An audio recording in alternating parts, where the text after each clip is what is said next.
بنات عاملين ايه؟ اخباركم؟ بصوا بقى، النهارده عملنا رز بالخلطه والكبد والقوانص.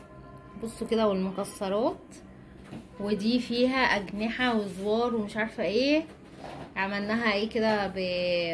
توم، بصل، فلفل الوان، شويه بهاراتك بقى وظبطي نفسك. ودي من بهارات اللي هي الكبسه، ومعاها طماطم، مايونيز، كاتشب.